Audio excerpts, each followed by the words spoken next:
최근에 제가 기도 이야기 여러분과 나누고 있는데요. 제가 처음 방언을 경험하게 된 사건이 오늘 말씀을 묵상하는데 떠올랐습니다. 대학교 2학년 때였습니다. 장소는 잘 아시는 오산리 금식기도원이라는 곳이었어요. 대학교 2학년이었는데 기도를 하고 싶어서 방학 때 오산리 금식기도원에 들어갔습니다. 근데 그 집회를 하는데 한 60대로 보여요. 한 목사님이 말씀을 전하세요. 설교를 하시는데 풍채가 이렇게 좋으시고, 지금도 얼굴은 기억나지 않는데 그 백발이 아주 이렇게 무성하게 멋진 분이셨어요. 문제는 성경을 이야기하시는데 너무 지루한 거예요. 지루한데 길어요. 힘들더라고요. 금식하고 기도하고 싶으니까 저는 그냥 빨리 기도하고 싶은 거예요. 그런데 성경 이야기를 너무 지루하게 길게 하시니까 힘든 거예요. 근데 그분도 그때 사람이 많지는 않았어요. 그런데 뭔가를 느끼신 모양이에요. 그래서 설교를 하시다 말고 그런 말씀을 하시는 거예요. 여러분 다 지금 기도하고 은사를 경험하고 싶어 하시지만 사실은 말씀을 들으셔야 합니다. 말씀을 들으셔야 그런 일들이 일어나고 그런 일들이 제대로 일어난다는 거예요. 근데 제가 그때 대학교 2학년이었는데 그 말에 쉽게 납득이 되질 않죠. 그냥 내가 기대하는 건 빨리 설교가 끝났으면 좋겠다. 그냥 그렇게 설교를 듣고 있었어요. 자, 그렇게 길고 지루한 설교가 끝나고 기도가 시작되었습니다. 기도가 시작되자마자 저는 구하지도 않았던 방언을 막 하기 시작하는 거예요. 그래서 제가 적어도 저의 그 경험을 통해서 그 목사님의 가르침이 굉장히 생생하게 마음에 남았어요. 어떤 영적인 체험, 영적인 은사를 구하거나 깊이 기도하려면 하나님의 말씀, 성경을 잘 알아야 된다는 거죠. 여러분, 오늘 본문에 제 그 경험을 연상시키는 일들이 일어나는 거예요. 자, 에베소에서 바울이 전도를 하고 있어요. 거기에 그리스도를 따르는 사람들이라고 생각하는 사람들을 만난 거예요. 그런데 이분들이 그리스도를 따르는 사람들이라고 스스로를 규정하고 있는데 성령의 존재 자체를 몰라요. 그러니까 바울이 이들에게 온전한 복음을 가르쳐 줍니다. 그리고 이분들이 예수 이름으로 세례를 받아요. 그리고 바울이 안수할 때 이분들이 성령을 새롭게 만나게 되고 방언과 예언도 하게 된 거예요. 여러분, 이런 흐름을 볼 때 우리가 영적으로 성장하고 성숙하는 과정은 여러 가지 요소들이 작용하지만 그냥 딱 두 가지로 말씀드리면, 하나는 지적으로 깨달음을 얻는 겁니다. 또 하나는 뭔가를 체험하는 거예요. 이 두 가지 요소가 시너지를 일으킬 때 우리에게 영적인 성장과 성숙이 일어난다는 거예요. 이 지적인 깨달음은 성경을 통해 옵니다. 그리고 우리가 소위 말하는 영적인 체험은 기도를 통해서 오죠. 그러니까 말씀과 기도가 우리가 그리스도인으로 성장하고 성숙하는 데 있어서 중요한 두 가지 축이 되는 거예요. 오늘 본문의 에베소의 그리스도인들을 보면 알 수 있다는 거예요. 이들은 몰랐기 때문에 경험하지 못한 거예요. 근데 성령의 존재를 알게 되었고 예수가 어떤 분이신지를 더 분명히 알게 되었을 때, 그리고 예수 이름으로 다시 세례를 받고 배운 거죠. 깨달음을 얻은 거예요. 성경의 근거에서. 그럴 때 영적인 체험을 하게 된 거죠. 성령을 새롭게 경험하게 되었고 성령의 은사도 체험하게 된 거예요. 그래서 여러분, 오늘 본문에 보면 물론 바울은 가는 곳마다 그렇게 했습니다만 특히 오늘 본문에 보면 바울은 정말 최선을 다해서 성경, 그러니까 이 시대에는 구약 성경이죠. 신약 시대지만 신약 성경은 아직 완성되지 않았을 때니까 정말 처절하게 열심히 성경을 가르칩니다. 8절에 보면 회당에 들어가서 석 달 동안 담대히 하나님 나라에 관하여 강론하며 권면했다 그랬어요. 석 달 동안 성경 공부를 인도한 거예요. 그런데 하나님 나라에 관해서, 그러니까 유대인들은 구약 성경을 다 잘 알고 있는 것처럼 보였지만 구약 성경의 핵심 되는 가치, 주제가 하나님의 나라라는 것도 놓치고 있었고요. 특히 예수가 이 땅에 오셔서 그 하나님의 나라를 현실로 이루셨다 하는 것까지 이르지 못했던 거죠. 바울이 그것을 구약 성경의 본문에 근거해서 3개월 동안 설명을 해준 거예요. 그런데 문제가 생깁니다. 적대적인 유대인들이 회당에서 바울이 설교하지 못하게 하는 거예요. 가르치지 못하게 하는 거죠. 그래서 쫓겨납니다, 바울이. 그래서 바울이 선택한 곳이 두란노 서원이라는 곳이에요. 자, 두란노 서원이 도대체 어떤 곳일까? 모릅니다. 가장 유력한 학설은 두란노라고 하는 사람이 소유했던 사설 학원이라는 거예요. 두란노라고 하는 사람이 사설 학원을 가지고 있었는데, 어떤 사본에 보면 여러분, 바울이 오전 11시부터 오후 4시까지 거기서 성경을 가르쳤다 이렇게 되어 있어요. 그럼 어떻게 추론이 가능하냐면, 두란노라고 하는 사람이 학원을 가지고 여기서 예를 들면 철학이나 종교를 가르쳤을 거예요. 근데 여러분, 오전 11시부터 오후 4시까지는 이 지역의 어떤 시간이에요? 매우 더운 시간이죠. 이때 에어컨이 있었겠어요? 선풍기가 있었겠어요? 그러니까 더운 시간에는 그 학원이 수업이 없었던 거죠. 그 시간을 바울이 이용을 해서 성경을 가르친 거예요. 근데 여러분, 그 기간이요, 저도 이번에 말씀 보면서 새롭게 알았어요. 무려 2년이에요. 2년. 무려 2년 동안이나 바울이 두란노에서 예수를 따르기로 나선 사람들에게 성경을 가르칩니다. 제가 그런 생각을 해봤어요, 여러분. 교수가 바울이에요. 그리고 커리큘럼이 2년 과정이면요, 여러분, 오늘날의 웬만한 신학대학원 석박사 과정 코스웍 이상입니다. 그렇지 않아요? 신약 성경의 절반을 기록하고 은사까지 있었던 바울이 교수예요. 그리고 수업 연한이 2년이에요. 오늘날의 신학 박사과정 코스웍을 넘어서는 성경 공부가 이때 이루어진 거죠. 여러분, 왜 그럴까요? 성경에 대한 치열한 공부가 없이는 하나님 나라 복음이 무엇인지 깨닫기도 어렵고 전도할 수 없기 때문이에요. 우리가 영적으로 성장하고 성숙하기 위해서 제가 두 축이 필요하다고 말씀드렸잖아요. 말씀과 기도, 그러니까 성경과 체험. 근데 많은 교회들이 성령 받으면 다 된다, 예수만 바라보면 다 된다, 은혜 받으면 다 된다, 저 그런 가르침 많이 들었어요, 어릴 때부터. 여러분 생각해 보세요. 사도 바울보다 더 뛰어난 영적인 지도자가 있겠어요? 그런데 그 사도 바울도 무려 회당에서 3개월, 두란노 서원에서 2년 동안 성경을 가르치더라는 거예요. 근데 우리 너무나 쉽게 우리는 반지성주의에 빠지는 거죠. 은혜 받으면 돼, 성령 받으면 돼, 예수님만 바라보면 돼. 적어도 바울은 그러지 않았습니다. 정말 열심히 성경을 가르친 거예요. 오늘 종교개혁주일이라고 말씀드렸는데, 우리들이 이런 부분들을 살펴봐야 한다는 것입니다. 왜 종교가 무너질까요, 여러분? 진리가 무너지기 때문이에요. 왜 진리가 무너질까요? 성경을 읽지 않기 때문입니다. 설교자들이 성경에서 자신이 설교하고 싶은 부분만 뽑아내서 설교하고요, 회중들은 듣고 싶은 설교만 듣습니다. 그러면 종교는 타락하는 거예요. 교회는 무너지는 겁니다. 중세 로마 가톨릭 교회의 타락이 거기에서 기인한 거예요. 당시의 회중들은 성경을 가지고 있지를 못했잖아요. 인수술이 발달하기 이전이니까. 사제들은 자기가 하고 싶은 것만 가르친 거죠. 오늘날 그 현상이 없다고 우리 말할 수 있겠습니까? 그 현상이 있어요.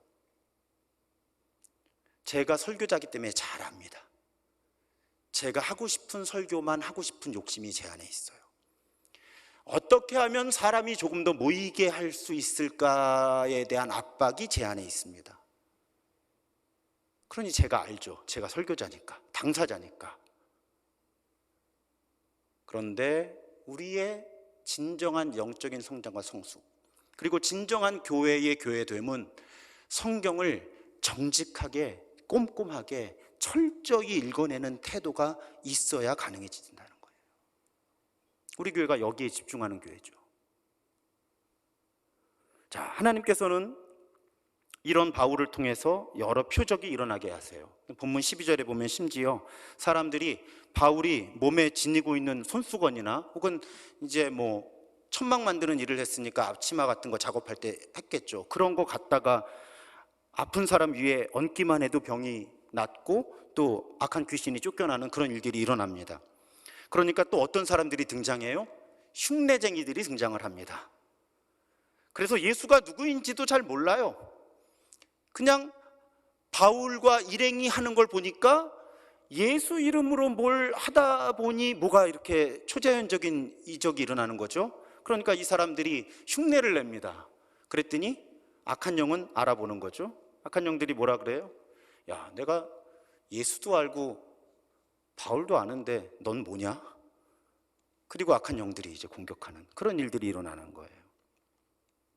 그래서 말씀과 기도의 토대 위에서 이런 표적들이 일어나고 결과적으로 에베소 주민들 가운데 예수의 이름을 높이는, 예수를 주님으로 고백하고 그 이름을 높이는 사람들이 늘어납니다.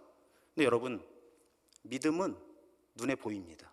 왜냐하면 이분들이 예수가 주님입니다라고 고백하기 시작할 때 행동이 나타나는데 본문은 두 가지를 기록해요. 하나는 이분들이 자신의 죄를 공개적으로 숨김없이 고백하기 시작한 거예요.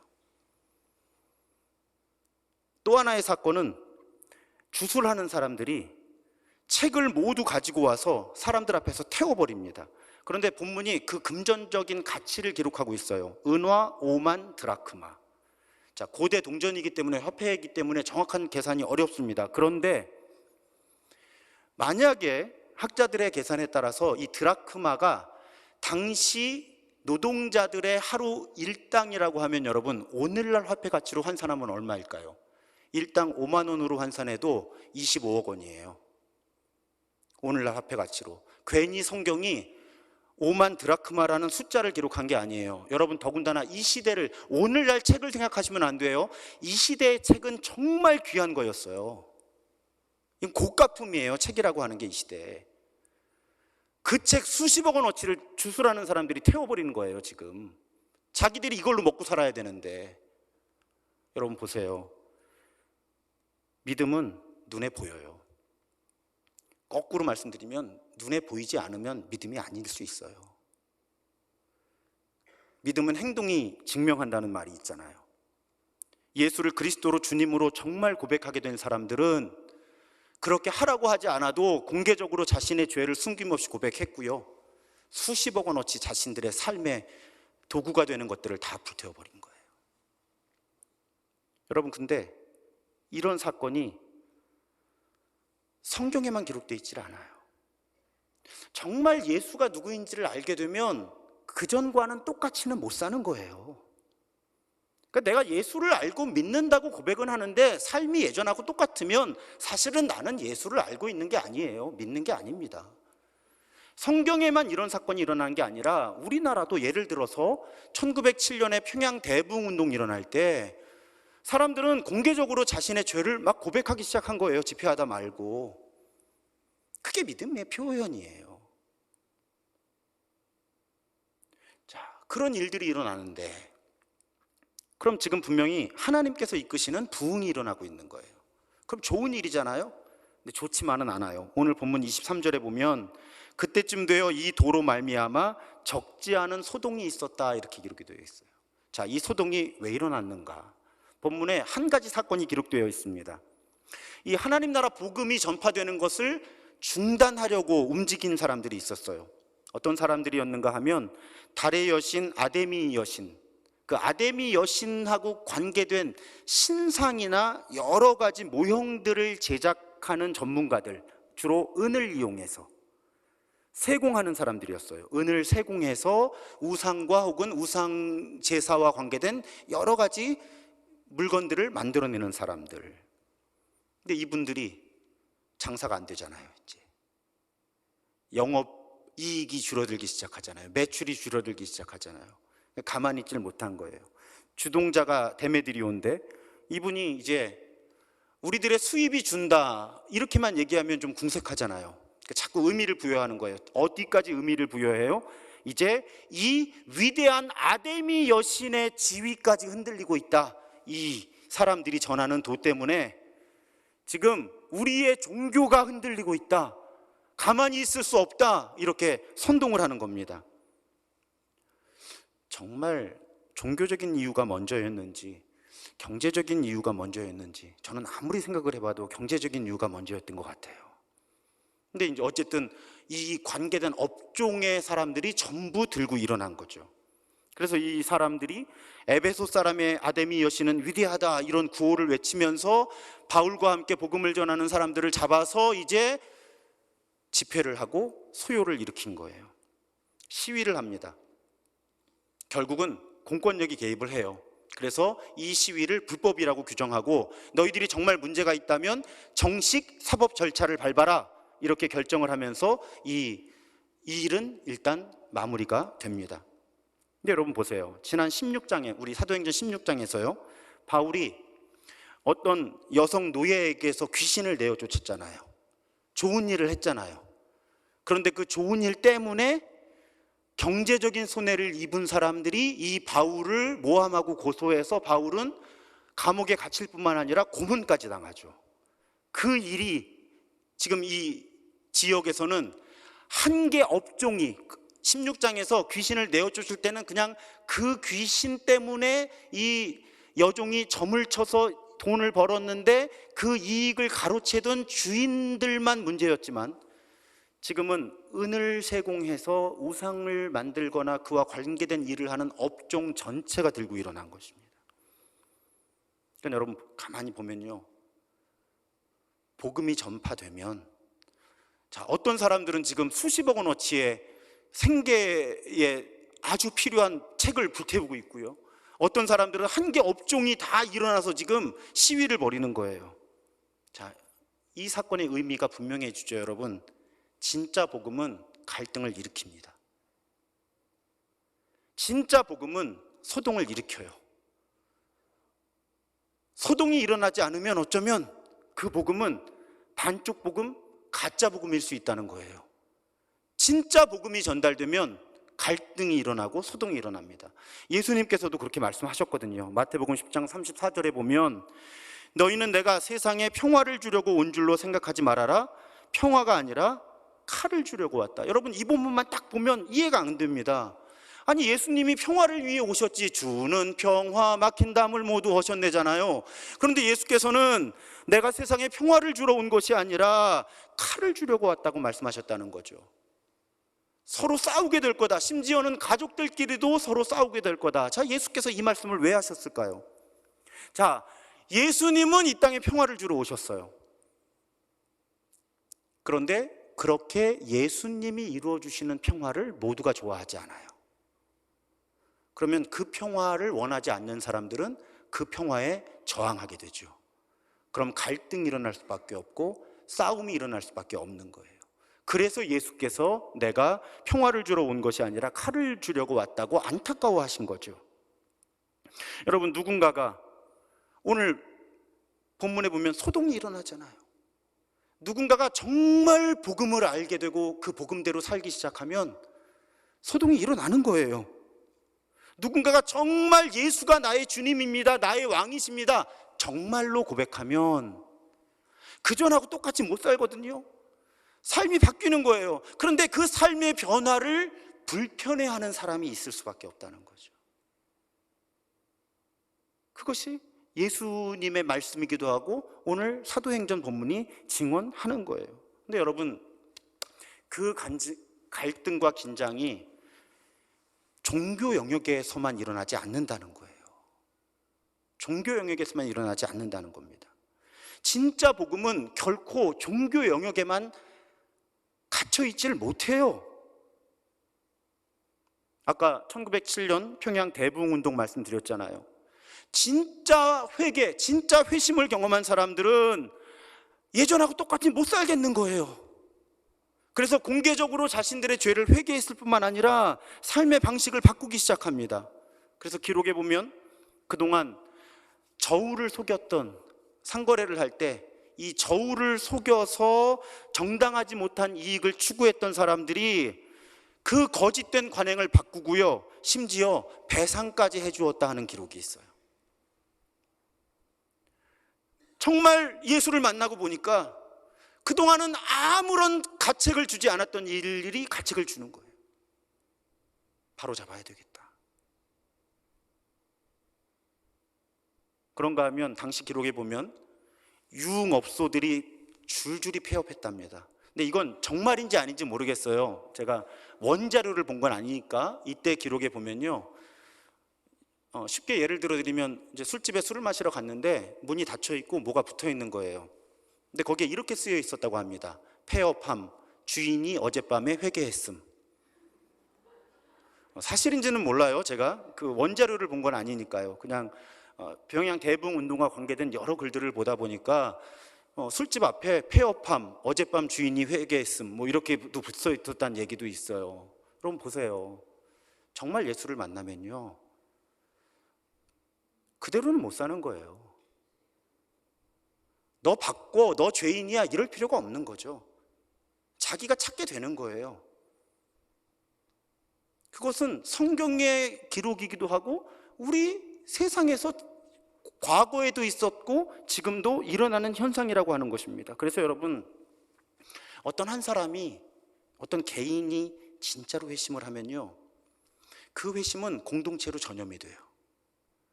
그리고 그 공동체로 전염된 회심은 결국은 그 사람들을 둘러싼 이 세상의 문화와 제도에 충격을 주게 되는 겁니다. 어떤 형태로든요. 여러분, 예수를 진짜로 믿었던 사람들이 평생을 다해서 노예제도를 폐지하거나 또 여러 가지 차별을 철폐하고 인권운동에 헌신했다고 하는 걸 우리 다 알고 있잖아요. 복음은 움직이는 거예요. 그리고 눈으로 드러나는 것입니다. 그리고 세상을 변화시키는 하나님의 능력인 거예요. 최근에 안타까운 소식이 많죠. 제가 이 설교를 2주 전에 준비했는데 얼마 전 평택의 한 제빵 공장에서 20대 노동자가 일하다가 비참하게 죽었어요. 근데 그 동료들을 기자가 인터뷰를 했는데 그 기사의 제목이 무엇이었는가 하면 안전 펜스만 있었어도 사고 안 났을 것. 이게 이제 기자가 뽑아낸 인터뷰 기사의 제목이에요. 안전 펜스만 있었어도 사고가 안 났을 것이다. 그 순간 신명기 22장 8절이 떠올랐습니다. 신명기 22장 8절에 보면 집을 새로 짓거든 옥상에 난간을 둘러라. 그렇지 않았다가 사람이 떨어지면 너희 집이 그 핏값을 치러야 할 것이다. 여러분, 지금부터 한 3000년도 더 전 옛날에 하나님이 주신 법이에요.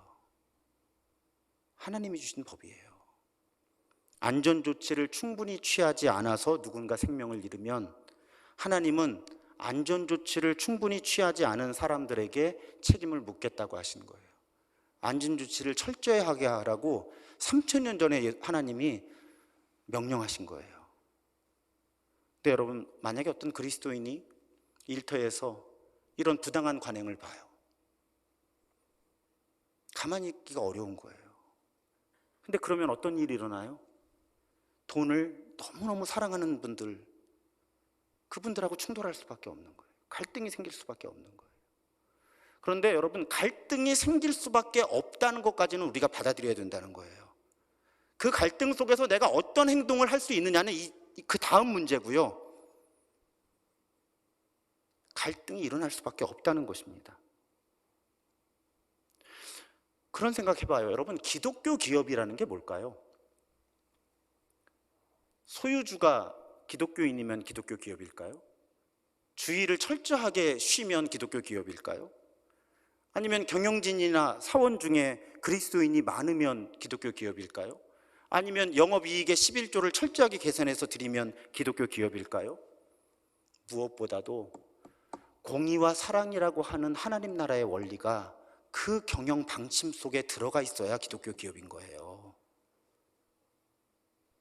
저는 이론적으로 지금 경제 시스템의 기독교 기업은 너무너무 어려운 일이라고 생각합니다. 불가능하지는 않을 거예요.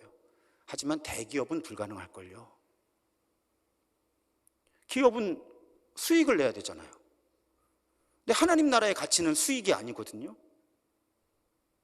이것을 감당해낼 수 있을 만한 그리스도인들이 얼마나 있을까?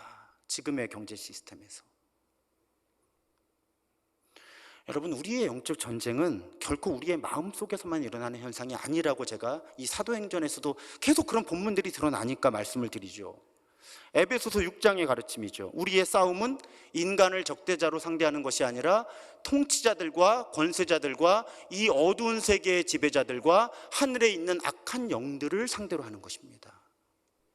여러분, 우리가 진짜 복음을 알게 되고 진짜 복음을 살아내게 되면 우리는 영적 전쟁을 하게 되는 거예요.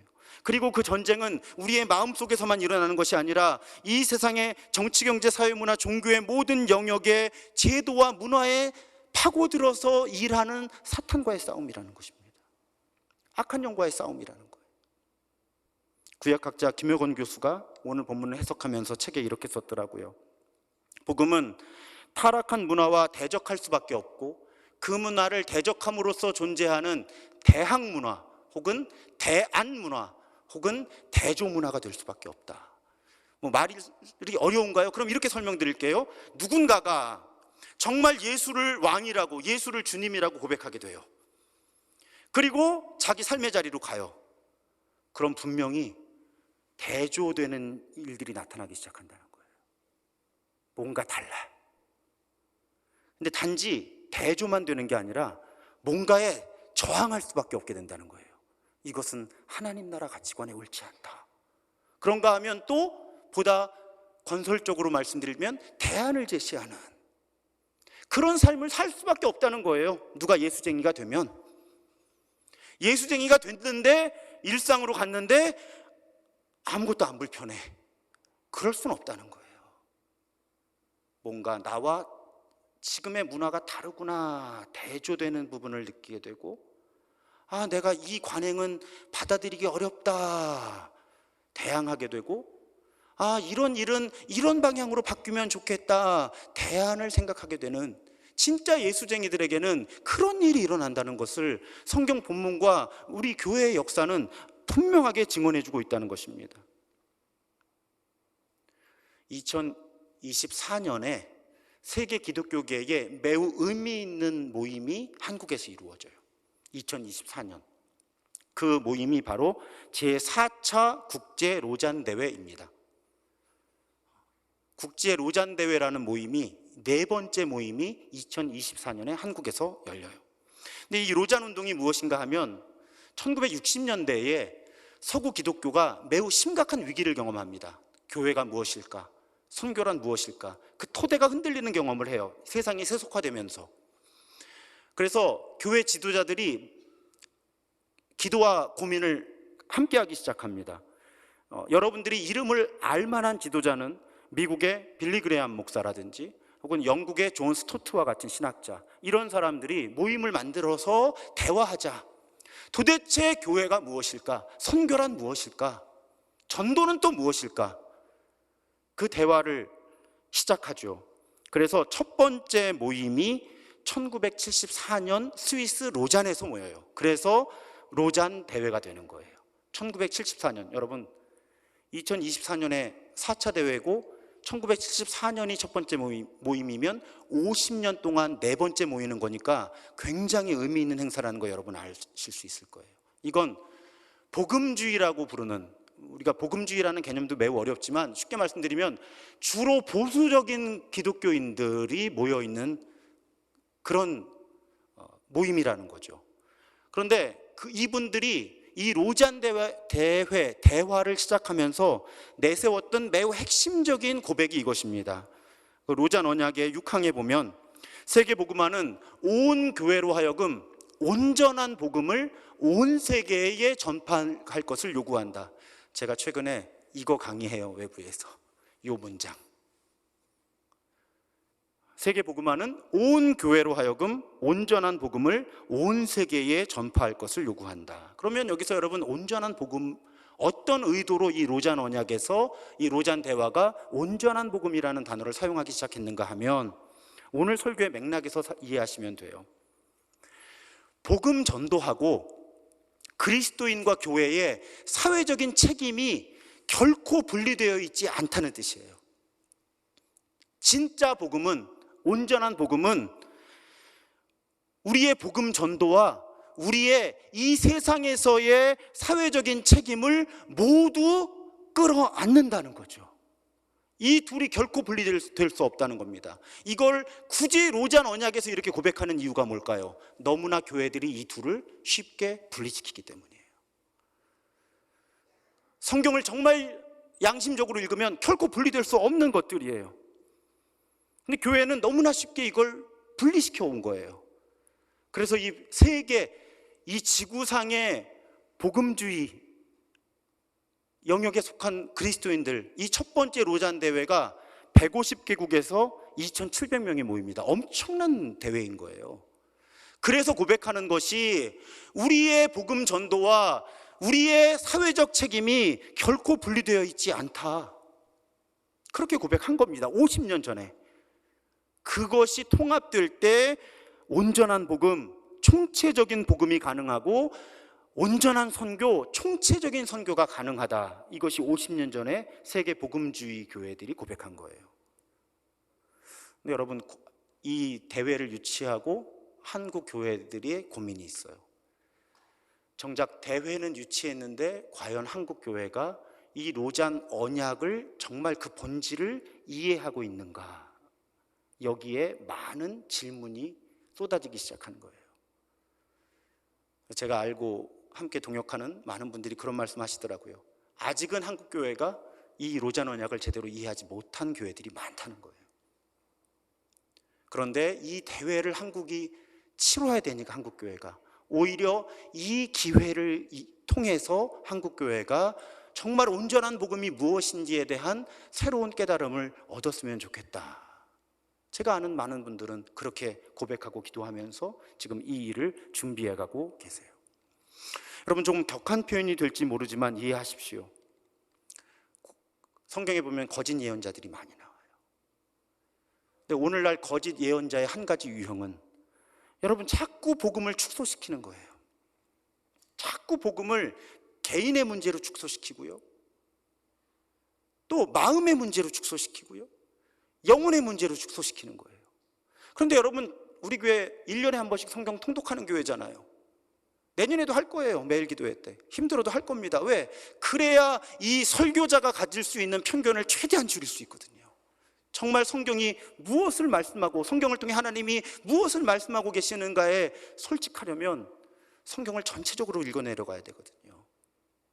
그럴 때 여러분, 우리 하나님이 어떤 분이십니까? 온 우주를 창조하신 분이세요. 온 우주의 모든 것을 창조하신 하나님은 모든 것을 구원하기 원하시고 모든 것을 구원하실 겁니다.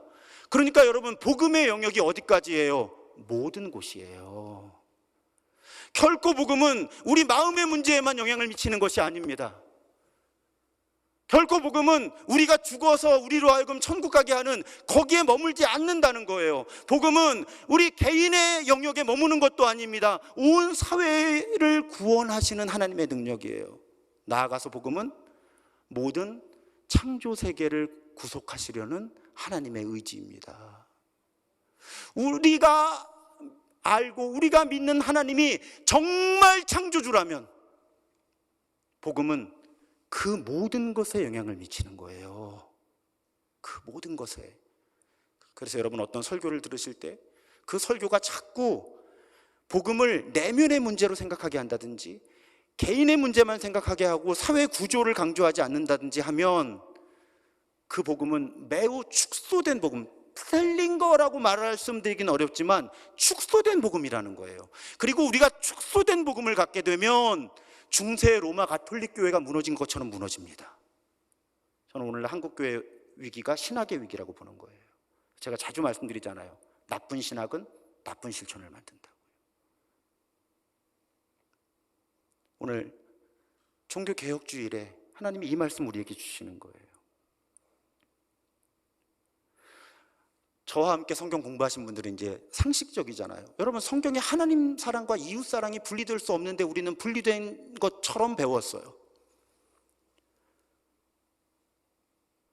같은 원리죠.